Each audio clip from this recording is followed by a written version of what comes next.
s'en lasse pas de cette musique. Rebonjour, cette musique qui annonce à chaque fois une nouvelle scène sur Sierra Food Forum.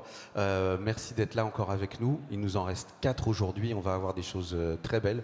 On va avoir Monsieur le maire qui vient nous voir tout à l'heure avec Alexandre Gauthier pour nous parler de pérennisation. On finira en buvant de la gueuse si vous êtes là vers 17h10. On va boire de la bière belge. Venez, c'est bien. Mais avant ça, on va parler d'itinéraire bis. Et on est là avec une belle brochette de personnes qui sortent des sentiers battus dans leur approche de l'agriculture et de la façon dont on va aborder aussi une autre partie de la vie des producteurs et peut-être même de la survie. On va voir ce qu'ils vont nous en dire. Je vous demande, s'il vous plaît, d'applaudir Quentin Druard, les cochons de Warcove, Noémie Dumoulin, de l'accueil paysan Hauts-de-France. Et là-bas, ça n'est pas Charlie Labouret, c'est l'autre fondateur d'Échappée Bière, Nicolas Lessieux, l'autre moitié de cette association. Avant qu'on entre dans le vif du sujet et qu'on parle justement de tout ce qui peut se passer du point de vue des alternatives pour les producteurs, au-delà de la simple production de leurs produits, ça serait bien qu'on vous présente parce qu'on a besoin de savoir ce que c'est d'abord Échappée Bière. Donc je me tourne vers toi, Nicolas. Qu'est-ce que vous faites? C'est quoi Échappée Bière? Nous, l'Échappée Bière, on est une agence de tourisme et d'événementiel autour du monde brassicole, au départ dans la région principalement, et puis aujourd'hui également jusque Strasbourg. Notre idée, elle était d'utiliser les brasseurs comme imaginaire un peu collectif pour faire la promotion du territoire, pour rendre, c'est pour ça qu'on a commencé sur le territoire du Nord-Pas-de-Calais, pour l'utiliser vraiment, faire rencontrer le producteur et donc du coup le consommateur. Et on s'est rendu compte, nous, quand on a démarré il y a 10 ans, qu'au final, personne ne connaissait ni les brasseurs, ni la bière véritablement, alors que quand on posait la question aux habitants, tout simplement déjà, et puis même aux touristes qui venaient dans la région, quelle est la région qui identifie la bière pour vous? C'était la région des Hauts-de-France malgré tout. Et donc voilà, notre ambition était celle-là, de pouvoir connecter à la fois le consommateur, le brasseur, en faisant découvrir tout ce qu'il y a derrière, la production, la vie d'entrepreneur également des brasseurs, et puis bien évidemment le produit en tant que tel. Donc c'est ce volet de mettre en contact les gens avec les producteurs et les faire se rencontrer. Et c'est aussi ce que vous faites avec Accueil Paysan, si je ne me trompe pas. Non, c'est ça. Donc, Accueil Paysan, c'est un réseau qui rassemble des hommes et des femmes qui pratiquent l'accueil en milieu rural et à la ferme et qui s'engagent pour une agriculture paysanne et un tourisme durable et solidaire. Alors, nous, concrètement, les membres, ça va être des agriculteurs ou des agricultrices ou des acteurs ruraux qui accueillent sur leur ferme avec pour objectif de faire découvrir leur métier, leur savoir-faire paysan, faire aussi proposer un temps de repos et de découverte au contact de la nature, du rythme de la campagne, avec un accueil qui privilégie la qualité des échanges et de la relation humaine. C'est-à-dire que ça ne va pas être un accueil à la chaîne, ça va vraiment être le paysan, la paysanne accueille, raconte son histoire, raconte l'histoire de la ferme, propose des activités, des séjours, des stages, par exemple apprendre à faire du pain, apprendre à faire de la bière, cuire son pain, expliquer, voilà. Et donc ça, c'est une activité qui est à la fois complémentaire pour les agriculteurs qui produisent et qui accueillent. Et voilà, donc concrètement, peut-être pour dire, il y a différents types d'accueil. Donc il va y avoir des fermes qui pratiquent, qui ont un hébergement, donc un camping à la ferme, un gîte, un hébergement insolite. On va avoir des membres qui proposent tout ce qui va être repas, produits paysans. On a aussi tout un volet autour des animations, donc accueillir les familles pour une visite de la ferme, accueillir des anniversaires d'enfants, accueillir pour des stages, ou aussi tout un travail autour de l'accueil pédagogique. Donc on travaille avec les départements, la région pour accueillir des classes et proposer des choses en lien avec les programmes scolaires. En se disant que la ferme, c'est aussi un support pour découvrir l'éducation, développement durable, pour faire le lien, connexion avec les programmes scolaires. Et je vais il y en a plein sur toutes ces feuilles. Voilà. Si tu veux bien, Noémie, on va revenir parce que j'ai plein de questions à te poser et on va évidemment redétailler tout ça. Mais un paysan, on en a un là. On a le droit de dire paysan. Hein. Les cochons de Warcove, on devine à peu près quelle est ton activité dans l'intitulé. Tu fais du cochon. C'est ça. Alors, j'ai un élevage de porcs en plein air, donc c'est des cochons marrons, des porcs du Roc, entre Boulogne et Calais, près de 800. Et donc j'ai cet élevage que j'ai créé en 2021.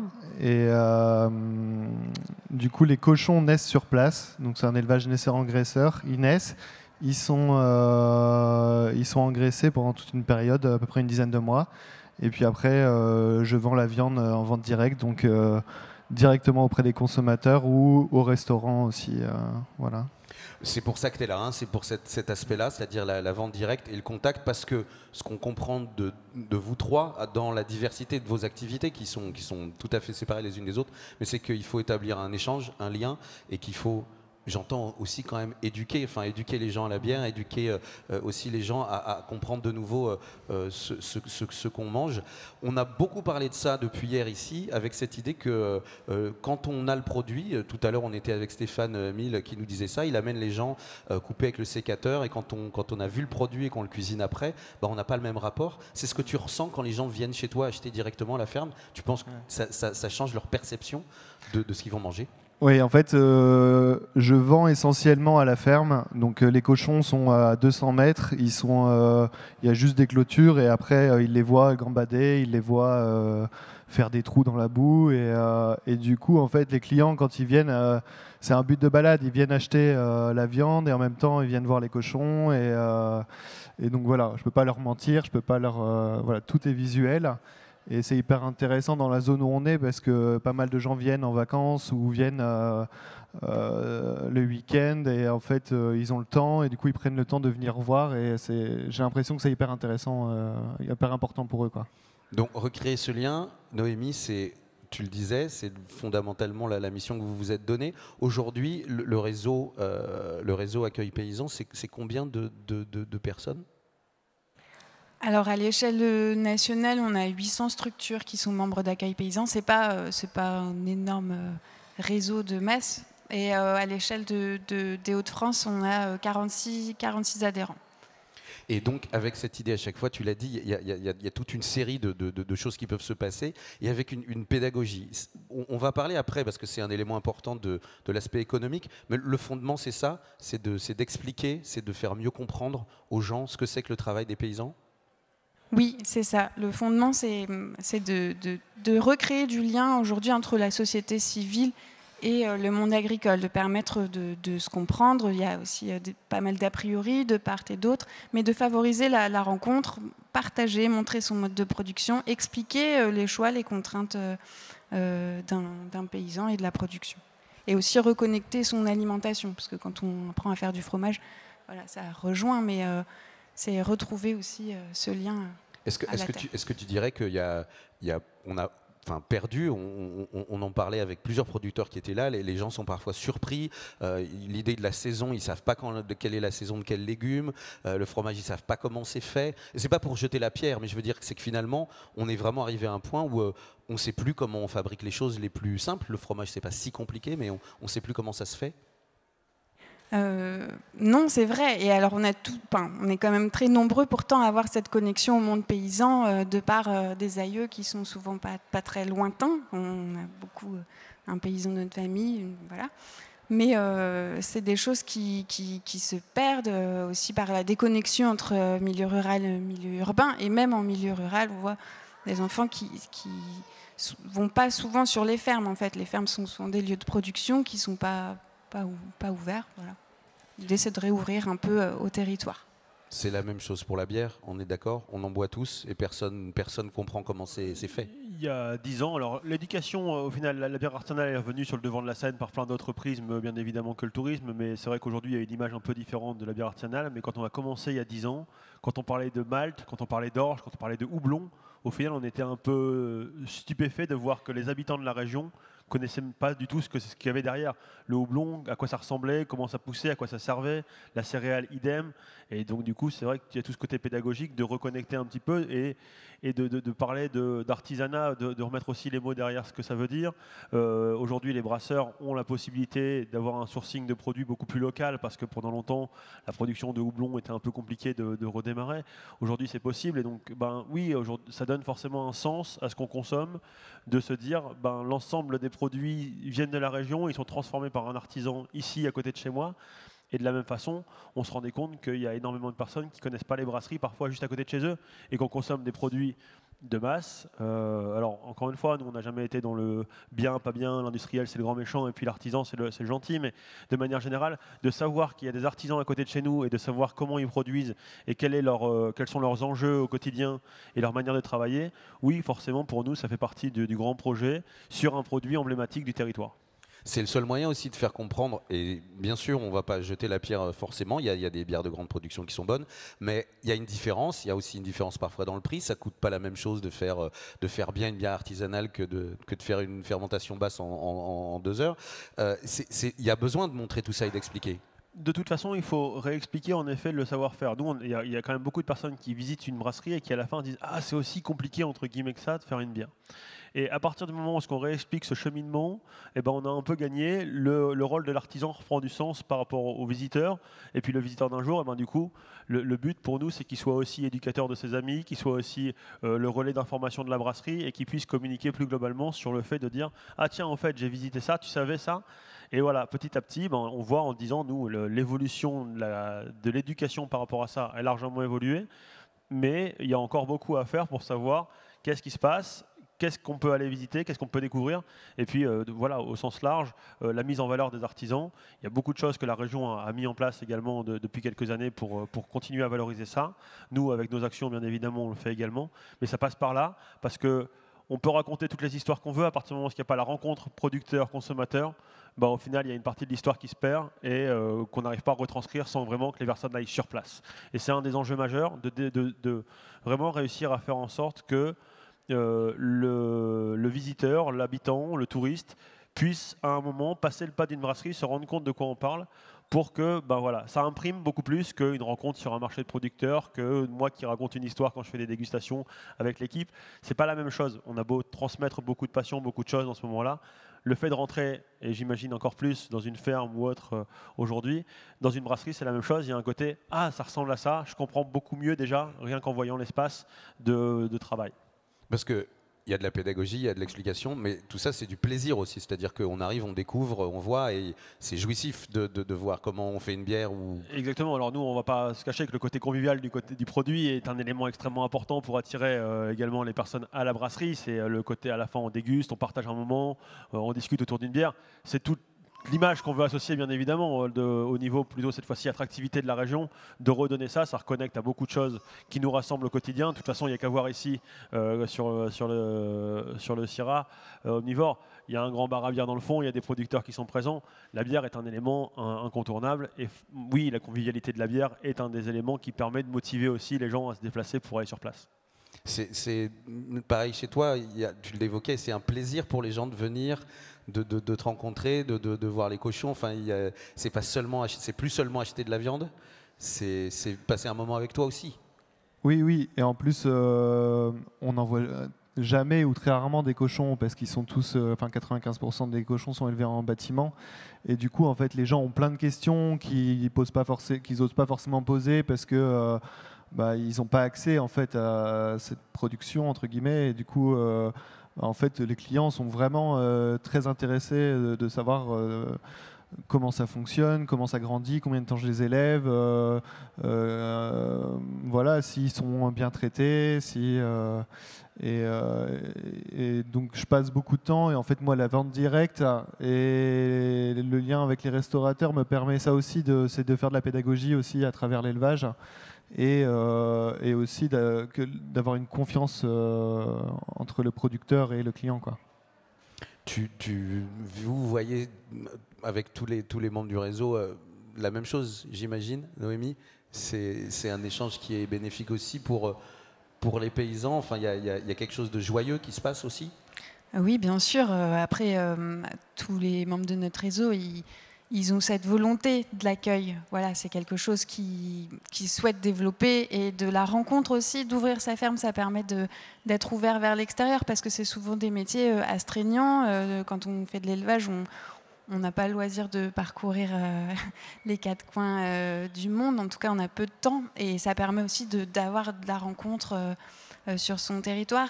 Après, bien sûr, le but, c'est que les personnes passent des vacances agréables, conviviales, d'échanger. Et il y a beaucoup d'accueillants qui rapportent le fait que des personnes reviennent d'année en année, et qu'il y a des liens qui se tissent. Voilà. Tu soulignes, et c'est vraiment important. C'est pas, on n'arrive pas dans une chambre et on dort là comme un hôtel. On va participer, on va échanger. C'est vraiment une obligation. Comment on vérifie ça? C'est pas évident. Et vous faites pas la police. Et il faut aussi que les gens qui viennent jouent le jeu. Est-ce que parfois ça marche pas? Alors, nous déjà, en fait, on a tous les types d'accueil sont régis par un cahier des charges et une charte éthique. C'est-à-dire qu'avant d'intégrer Accueil Paysan, on a plusieurs temps de rencontres, d'échanges, et il y a une commission de labellisation qui passe, donc qui est composée des membres d'Accueil Paysan. Voilà, et on passe une fois pour une année probatoire, et puis ensuite tous les 5 ans. Après, on a des temps de rencontres et d'échanges avec les membres du réseau pour réfléchir à ses pratiques, à l'amélioration de ses pratiques d'accueil, de ses pratiques agronomiques, de son tarif. Enfin, on a plein de moments comme ça. Et puis, c'est vraiment très rare. De toute façon, c'est facile, en fait. Si à un moment, il y a un problème, on est alerté. Enfin, il y a des avis. On peut être, nous, en tant que réseau, alertés par des personnes qui sont allées dans une ferme et qui n'ont pas trouvé ce qu'elles cherchaient. C'est vraiment très rare, parce que les personnes qui font partie d'Accueil Paysan savent qu'elles s'engagent vraiment à accueillir, et elles le font volontairement. Après,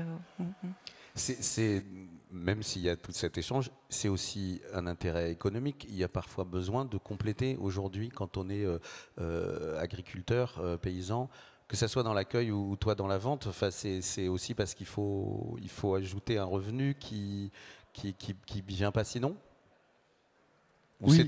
c'est un résumé trop facile? Non, moi j'ai misé là-dessus, justement sur la proximité avec les clients. Voilà, j'ai un petit élevage et le moyen d'en vivre, c'est de vraiment valoriser au mieux ces produits, et que ce soit auprès des consommateurs. Et donc c'est vendre, je vends de la viande, mais le fait qu'ils viennent voir un producteur, je vends autre chose aussi. Enfin, c'est un moment passé à la ferme. C'est aussi une façon de t'affranchir de certains réseaux de distribution ou de certaines obligations de vente que tu pourras avoir avec d'autres intermédiaires qui seraient moins intéressants. C'est ça. Enfin, moi, je veux pas que quelqu'un vende ma viande juste comme ça. Enfin, aujourd'hui, le seul intermédiaire qui est plus ou moins l'intermédiaire, c'est un restaurateur qui, lui, va apporter aussi une plus-value au produit, et qui va avoir aussi, lui, une histoire à raconter. Et donc, en fait, ça donne beaucoup de sens. Moi, j'ai besoin de justifier aussi que ma viande, elle est plus grasse. Pourquoi ma viande est plus grasse? C'est parce que ils sont élevés en plein air, c'est une race qui fait ça. Et tout ça, en fait, il faut en discuter avec le client. Le fait que je travaille sans sel nitrité, le fait que la viande soit grise, il faut pouvoir tout expliquer. Si jamais on a un paquet de jambon qui se retrouve dans un supermarché, en fait, les clients, ils vont pas forcément l'acheter, parce que la tranche elle est pas ronde, le jambon est gris. Mais en fait, c'est bon signe la tranche soit pas ronde et que le jambon soit pas gris, quoi. Soit gris. Je pense que tout le monde sait, mais au cas où, les sels nitrités, ce sont des sels qui sont particulièrement nocifs pour la santé, qu'on ajoute dans les charcuteries, parce que ça va. C'est pour la conservation. C'est pour la conservation et pour la couleur aussi de la viande. Et en fait, on n'en a pas besoin, mais ça fait du jambon, comme tu le dis, qui a une autre couleur. Je dis pas qu'on n'en a pas besoin, c'est qu'on sait faire sans. C'est bien. Ça représente quel pourcentage de ta production, la vente à la ferme? 80 peut-être, Ok. 70. En fait, ça dépend des périodes. Là, je vendais pas mal aux restaurateurs. Après, là, cet été, ça va être un peu moins. Je sais pas encore trop. Après, je pense en début d'année, moi, j'aimerais bien augmenter un peu ça. Donc, C'est plus qu'un à côté, plus qu'un soutien. C'est dans le fond, ton activité devient oui. le vrai Oui. lien entre l'élevage et là, j'achète là. Et, Ouais. ça paraît logique en fait que ça soit comme ça, mais c'est presque exceptionnel. Il y a peu d'éleveurs qui font ça Qui vendent directement aux à restaurateurs. ce niveau-là de leur production. Je sais pas. Bon, c'est pas pour comparer aux autres en fait, mais ce que Ouais. je veux dire, c'est que ça paraîtrait logique de se dire on va acheter de la viande, bah, on va l'acheter Ah oui, on va acheter chez Ouais. l'éleveur alors qu'on le fait Ouais, plus. ouais. On le fait pas. Ouais. Bah, c'est un côté un peu contraignant parce que moi je peux pas être ouvert tout le temps, j'ai beaucoup de boulot, donc la viande j'en ai 3 jours par semaine, donc voilà, c'est un côté un peu contraignant, mais je pense que ceux qui font le choix de m'acheter de la viande, ils le font vraiment par conviction, quoi. Et j'espère que ça va se démocratiser parce que ouais. Ça va se répandre, que tu Bah, fasses ouais. école.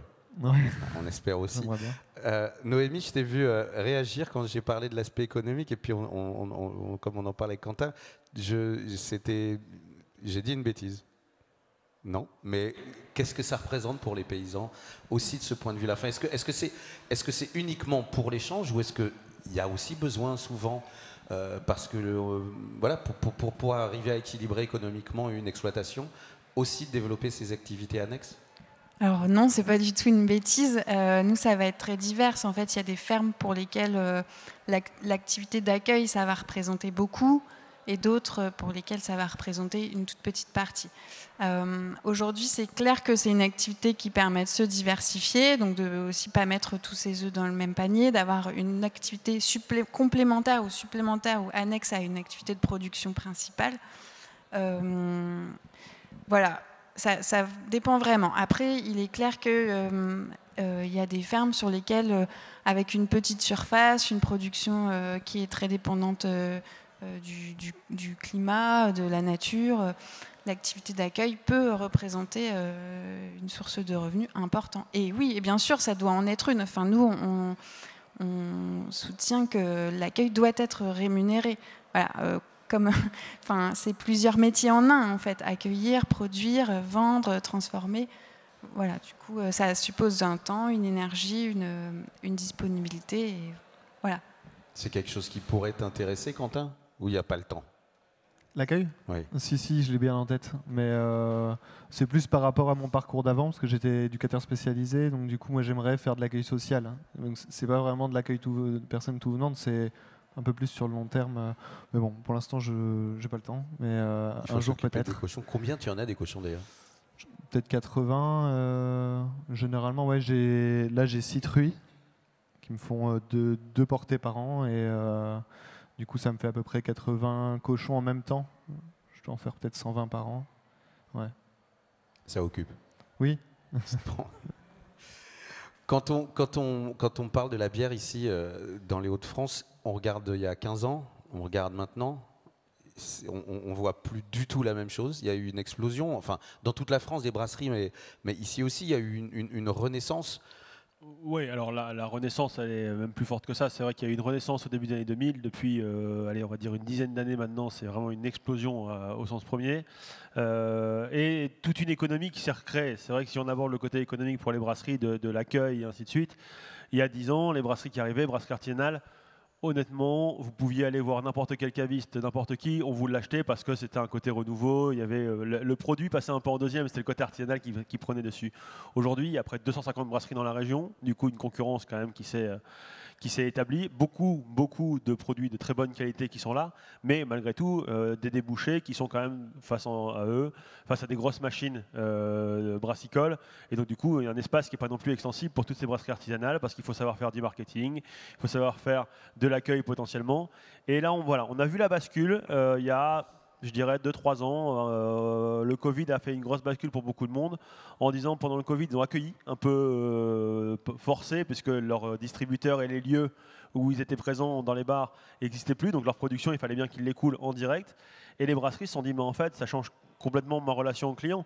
Comme tu le disais, en fait, la question c'est comment est présenté mon produit en bout de chaîne, par qui est distribué mon produit et qu'est-ce qu'il en dit, comment il le met en valeur. Et donc de raccourcir là aussi la chaîne de consommation et de rencontrer directement le consommateur, pour les brasseries, c'est un potentiel énorme de développement aujourd'hui. On en voit beaucoup qui ont développé le côté boutique, on en voit de plus en plus qui développent le côté bar, petite restauration potentiellement, de plus en plus mise sur le côté accueil, visite de brasserie, pédagogie également. Et là, on voit que pour eux, il y a à la fois une rentabilité économique, une relation au client, une fidélisation également, parce que une fois qu'on a pris l'habitude de passer le week-end, quand on va recevoir des amis ou quand on va se balader chez son brasseur pour prendre le carton qui va bien pour l'apéro, et au final, on rencontre, on découvre les nouveautés, on se laisse un petit peu embarquer dans l'histoire un peu plus à chaque fois, et ça change quand même pas mal de choses. Alors il a fallu trouver pour les brasseurs, il faut toujours trouver pour les brasseurs qui développent ça, une organisation, parce que c'est un deuxième métier. Et là, pour le coup, je pense que comme beaucoup de ces métiers de production, il faut avoir des structures qui accompagnent ça, parce qu'on ne devient pas de producteur à pédagogue du jour au lendemain. Les visites de brasserie, quand on veut expliquer son métier, il faut avoir les mots, il faut savoir le raconter, il faut savoir se mettre en valeur. On est aussi parfois sur une population de producteurs qui n'a pas l'habitude de parler face à un public, et donc des publics parfois très très différents. On peut avoir des entreprises qui ont envie de faire une visite, on peut avoir des touristes qui sont déjà habitués, on peut avoir des passionnés. Donc il faut savoir adapter ça. Aujourd'hui, ça prend forme, mais voilà, ça aussi, ça a pris du temps, et l'écosystème nous semble vraiment à point pour se développer et s'amplifier dans la région. Mais tu vois l'apparition de taproom et de plus en plus. De toute façon, entre devoir faire tout ce travail à l'extérieur de la brasserie, donc de marcher, de distribuer, de commercialiser, face à une concurrence qui est quand même encore une fois de plus en plus grande, les distributeurs qui se sont quand même bien réorganisés, qui se réarment face à un petit peu à cette nouveauté également, malgré tout, pour beaucoup, l'enjeu de l'accueil, je pense que dans les 5-10 prochaines années, sera un enjeu extrêmement important, parce que pour la première fois cette année, on voit le monde de la brasserie avec les hausses des matières premières qui commencent un petit peu à rentrer en difficulté. Donc voilà, on n'est plus dans cette 10 premières années de grand boom. On arrive dans cette année un peu plate, à mon avis, c'est 5-6 ans de plateau où il va falloir consolider les acquis. On voit des brasseries qui ferment là depuis quelques mois. Donc oui, l'accueil pour eux, en tout cas de notre point de vue, de toute façon c'est ce qu'on défend depuis le départ, mais est un enjeu extrêmement important de valorisation et de valorisation économique également, pas que cette relation-là. Quand on vend en direct, forcément, on enlève les marges des distributeurs et des revendeurs et on maîtrise mieux ce qu'on raconte de son produit. Vous faites il y a des échappées bières, il y a des approches thématiques aussi. Exactement. Ça veut dire que ça s'adresse à la fois aux connaisseurs, mais aussi à ceux qui n'en savent. Oui. Alors, de toute façon, comme beaucoup de choses, les vrais connaisseurs passent pas par nous, parce qu'au final, nous, on est plutôt sur un métier de vulgarisation. Aujourd'hui, notre enjeu, il est d'éduquer le maximum de personnes, pas d'aller dans des choses très très pointues pour des gens qui le sont déjà, parce qu'il y a des gens peut-être plus qualifiés que nous déjà pour le faire. Et puis, c'est des gens qui ont cette capacité à se renseigner tout seuls sur les produits, sur les nouveautés, et ainsi de suite.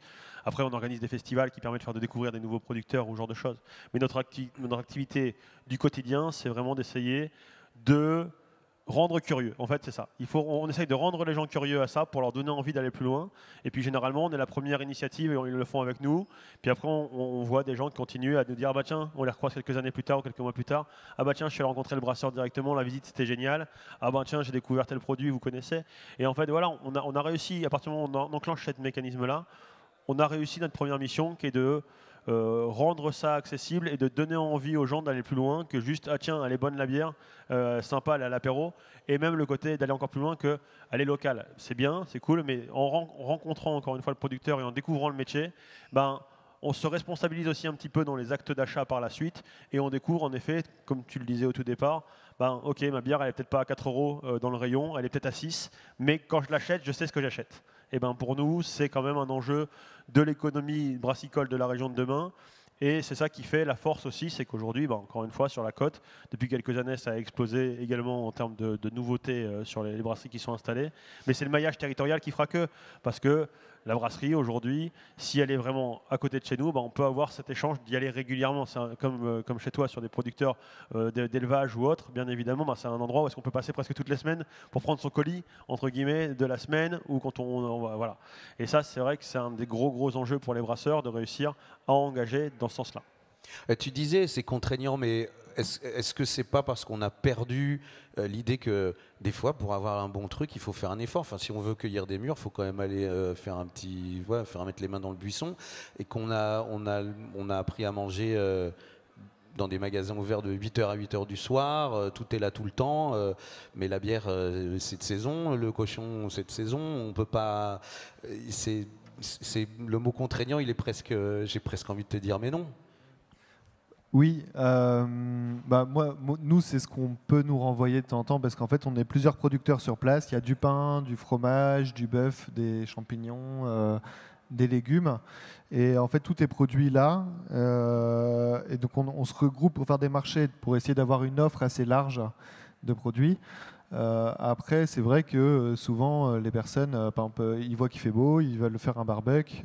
Il faut attendre peut-être le jeudi, ou peut-être que moi, j'ai plus assez de produits, parce que tout le monde a décidé de faire un barbecue en même temps. Et du coup, il y a ce côté où on ne peut pas tout avoir tout le temps, tout de suite, comme dans un supermarché qui est ouvert toute la journée. Et ça déstabilise, ou ça nécessite de changer ses habitudes, de repenser un peu sa manière de consommer. Et s'il n'y a pas ce qu'on veut, on va goûter autre chose et tout. Et moi, j'ai plein de clients qui découvrent des produits comme ça. Donc c'est bien. C'est ça qu'on réapprend, et c'est ça qu'on réapprend avec Accueil Paysan. J'entends, enfin, il y a un écho fort de la démarche d'Accueil Paysan. On est bien d'accord. Oui, il y a un écho, puisque nous, venir sur les fermes et découvrir l'agriculture paysanne et ses contraintes, le rythme de vie du paysan, son métier, comment il l'exerce, c'est tout ça qui permet après, en tant que consommateur ou en tant que citoyen, de comprendre ces contraintes-là, qu'on ne peut pas être ouvert, on ne peut pas passer son temps à vendre quand on produit. Voilà. Et puis c'est ça aussi qui permet de redécouvrir peut-être une agriculture qui produit une alimentation de qualité. Ça prend du temps. Comment on fait ses choix de production en lien avec le respect de la biodiversité, c'est certains choix d'être sur une structure à taille humaine. Voilà, c'est tout ça aussi qui permet de recréer ce lien et de soutenir des productions à taille humaine. Des productions à taille humaine, c'était ça l'idée de ces itinéraires bis. Pour conclure, si ça vous va, s'il y en a, s'il y a des questions, je veux bien venir vous porter un micro si quelqu'un a une question. Il n'y en a pas? Alors moi j'en ai des questions, mais je veux bien revenir sur la bière avec toi, Nicolas, parce que c'est un phénomène. On a parlé de ce terroir, de ce territoire, mais il y a aussi des choses qui transpirent. On va avoir tout à l'heure quelqu'un qui fait de la gueuse qui est là. Florent Laden hier nous a bien rappelé que c'était très important de défendre le territoire, mais qu'il ne faudrait pas sombrer dans une forme de nationalisme un peu bêta. C'est pas du tout le but, et c'est pas du tout l'objectif, par exemple, de l'échappée bière. Mais comment ça se passe? Comment tu vois cette relation? On est à la frontière, on est près, la Belgique est à côté, c'est aussi un grand pays de bière. Comment ça se passe? Il y a une relation, il y a des échanges? Alors, il doit y en avoir, quoi qu'il arrive. C'est très compliqué, c'est très compliqué. Ça s'ouvre. Aujourd'hui, ça s'ouvre parce que il y a 20 ans, il n'y avait plus rien, entre guillemets, capable de faire cette distribution. Et c'est vrai que les bières belges ont un peu envahi le marché fortement, avec une capacité de produire fort, bien, en plus, et pas cher. Et donc, du coup, c'est vrai que là, on rentre dans quelque chose d'encore un peu différent. Quand on regarde un peu les bières d'abbaye ou les bières trappistes, quand on voit une Chimay qui est vendue à 2 €, c'est compliqué pour un brasseur local d'expliquer que la sienne elle est vendue 3,50 € parce que le produit en face, il a aussi une histoire, il a aussi un terroir, il a aussi un savoir-faire, et donc du coup il faut rentrer là-dedans. Maintenant, nous, notre vision à l'échappée bière, elle est simple. Il y a un territoire, il y a une bande territoriale comme ça qui va grosso modo de l'Angleterre jusqu'à la République tchèque, parce qu'il y a une histoire brassicole qui est partagée. Ces territoires-là doivent travailler ensemble pour faire la valorisation du produit bière, parce que en fait, le visiteur, le consommateur, il s'en fout de savoir s'il est du côté français ou du côté belge de la frontière quand il a envie de boire un produit local, quand il a envie de découvrir un terroir. L'histoire, ok, il y a des micro-particularités. Quand on est dans les Flandres, on n'a pas produit exactement la même bière que quand on est en Alsace. Mais malgré tout, l'histoire qu'on raconte, c'est une histoire d'homme, c'est une histoire qu'on connecte beaucoup à l'histoire sociale, au grand moment des pays. Nous, c'est vrai qu'on connecte beaucoup ça au côté patrimonial, mais il faut être capable de faire ça. Maintenant, on est quand même dans une économie où est-ce que il faut gagner sa vie à la fin. Et ça, il ne faut pas s'en cacher. Donc oui, aujourd'hui, l'enjeu, il est de réussir à créer des ponts entre les différents producteurs. Moi, mes parents à la base sont pâtissiers. Et j'ai vu dans les Hauts-de-France, les pâtissiers des Hauts-de-France ont une capacité à travailler ensemble pour la promotion de la pâtisserie que je trouve extraordinaire parce qu'en fait, chacun est concurrent de son voisin parce que le pâtissier du village voisin, c'est un concurrent immédiat. Et pourtant, ça leur fait plaisir de faire des actions de promotion communes parce que leur défense première, c'est de manger de la pâtisserie artisanale. Je trouve que les brasseurs, aujourd'hui, ont encore un cap à passer là-dessus, sur le travailler ensemble pour faire la promotion, parce qu'en fait, les parts de marché, c'est pas l'un contre l'autre, c'est de réussir à aller grappiller sur le terrain, en effet, de marques industrielles mondialisées, où là, potentiellement, il y a encore de l'éducation à faire pour le consommateur, d'expliquer que c'est aussi son économie locale, que c'est aussi son emploi local qui est là, que c'est tout un tissu, parce que le brasseur, encore une fois, il fait travailler l'agriculteur qui fait l'orge, il fait travailler le malteur, il fait travailler le houblonnier, il fait travailler le distributeur, il fait travailler le cafetier. Et c'est vrai que là, aujourd'hui, sur ce côté transfrontalier, on n'y est pas encore, clairement. Les Belges défendent leur précaré, et je le conçois, parce qu'ils ont pris 20 ans d'avance. Donc à un moment, c'est comme les viticulteurs bordelais. Je ne crois pas qu'ils aient envie particulièrement de partager le gâteau à l'international sur le vin français. Et pourtant, aujourd'hui, il faut un peu aller dans ce sens-là, parce que sinon, à un moment, il y a un plafond de verre quand tu n'arrives pas à passer. Et quand tu veux te réclamer, nous, on a toujours dit ça, quand on veut se comparer et dire qu'on est la première région potentiellement brassicole de France, quand on est en Haute-France, et oui, mais il faut être capable d'accepter, de partager et de mettre en valeur dans un patrimoine plus large que uniquement chez nous, parce que c'est pas en disant tout seul dans son coin, c'est nous les meilleurs, ou c'est nous la vraie histoire, qu'on arrivera véritablement à dépasser ça. Maintenant, voilà, après c'est le syndicat des brasseurs des Hauts-de-France est en train de reprendre la main un petit peu sur ça. C'est des dynamiques qui sont fortes, voilà, ça revient. Maintenant, l'ouverture avec les voisins belges, peut-être que vous avez suivi ce qui se passe sur la Cité de la Bière et ainsi de suite. Les Flandres ont réussi à travailler en transfrontalier, en disant en fait on participe d'un même patrimoine, d'un même terroir et d'une même histoire commune, valorisons-la ensemble. Et je trouve que ça, d'une manière de promouvoir la bière, c'est une histoire qui est extrêmement agréable à entendre, parce que cette fois-ci on fait fi des marques, on fait fi de ça, on se dit on a le même terroir, on a la même histoire, partageons-la ensemble, parce que le consommateur, c'est ça qu'on a besoin de lui passer comme message, c'est pas de savoir si c'est lui ou lui le meilleur ou ainsi de suite. Après les goûts et les couleurs, il y en a plein, donc c'est pas grave, chacun trouvera chaussure à son pied à la fin. Mais voilà, il faut vraiment réussir à travailler sur ça, ce tissu de développement, de dire buvez artisanal, buvez de la production locale, et ça, il faut vraiment réussir à passer le cap encore. Sur un marché de la bière, on peut le rappeler, mais tu l'as dit, qui est dominé par 3 groupes qui font 95% exactement, du volume. 90% du marché français, c'est Lef, Heineken et Carlsberg. Donc pour nous, l'enjeu, il n'est pas de savoir si ces 90% là, les 10% qui restent, il faut se battre pour savoir qui va prendre les parts de marché là-dedans. C'est de dire que dans 20 ans, on espère qu'on sera plutôt à 80-20. Et que la place du local aura réussi à grappiller 10% dans la consommation globale. Mais ça vient, de toute façon, les chiffres sont là, c'est des tendances de fond, donc il n'y a pas de raison que ça bouge aujourd'hui. Mais voilà, comme je le disais, on arrive sur un espèce de moment plateau en termes de nombre de brasseries, de nombre d'acteurs qui sont présents. Il faut réussir à se mobiliser collectivement pour en faire un atout d'attractivité touristique, pour en faire un atout de valorisation de la filière et de la région, et donc du coup de passer le cap suivant pour se dire tiens, demain, j'arrive, je suis un touriste, j'ai vraiment envie d'aller visiter une brasserie, de rencontrer un producteur local. Ça vaut pour tous les métiers, mais en tout cas pour celui qu'on défend, celui qu'on connaît le mieux, qui sont les brasseurs, on en est vraiment à ce point, un peu, pas de bascule, parce que c'est toujours peut-être un peu prétentieux de dire qu'on en est là, mais on est quand même à un point un peu charnière, j'ai l'impression, de qu'est-ce que la bière sera en 2030 si la filière n'arrive pas à travailler collectivement ensemble aujourd'hui pour justement aller plus loin. Et ça passe par comprendre, pour nous consommateurs, comment ça se fait et à refaire ce lien. C'est ce que vous avez illustré tous les trois. Je vous remercie infiniment d'être venus témoigner à cette table ronde. Je vous demande d'applaudir Nicolas Lessieux de l'Échappée Bière. Merci.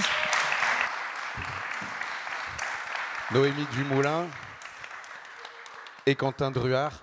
On se retrouve dans une dizaine de minutes pour manger du sureau et pour parler du sureau. Merci à tous les trois. Merci.